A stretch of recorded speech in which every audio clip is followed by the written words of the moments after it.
गुरुदेव प्रणाम। जय हो। मेरा प्रश्न ये है कि जिस प्रकार अन्य धर्मों में धर्म के प्रति देखे जाने वाली धार्मिक कट्टरता के विपरीत सनातन धर्म, जो पुरातन काल से ही चला रहा सामाजिक समरसता के लिए जाना जाता है, उसका मनोभाव ही सामाजिक समरसता है, लेकिन आज की आधुनिक शिक्षा प्राप्त और आधुनिकीकरण के युग में जो हमारी अपेक्षित सनातनी युवा पीढ़ी है, उसका धर्म के प्रति कुछ अरुचि और विमुखता निश्चित ही हम कहीं कहीं देख रहे हैं।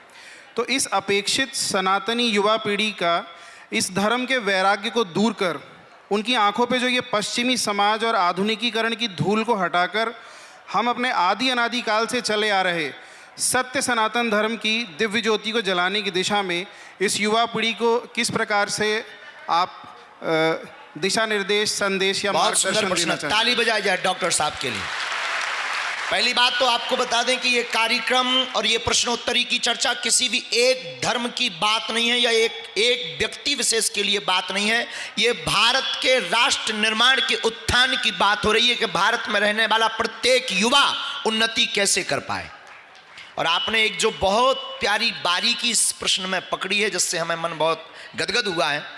आपने कहा कि युवा जो पाश्चात्य सभ्यता की तरफ दौड़ रहा है, आधुनिकीकरण की जो धूल उसकी आंखों पर पट्टी मोटी परत बन के रह गया, उसकी परत को हटा करके हम अपनी प्राचीन संस्कृति से कैसे उसको जगाएं, आपका ये प्रश्न है।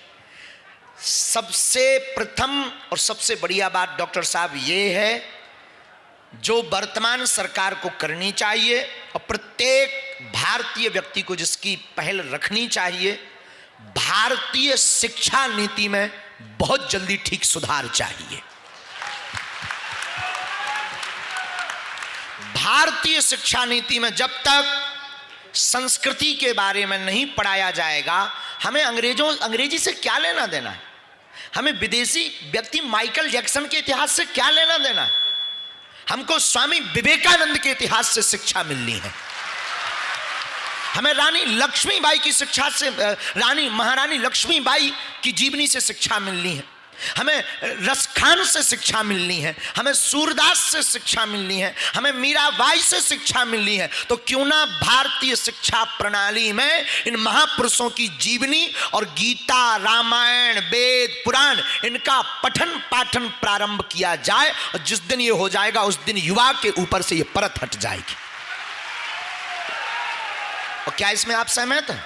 बिल्कुल महाराज जी। क्या आप संतुष्ट हैं? पूर्ण रूप से संतुष्ट। और क्या आप चाहते हैं कि ऐसा हो? बिल्कुल महाराज जी, चाहते हैं। धन्यवाद।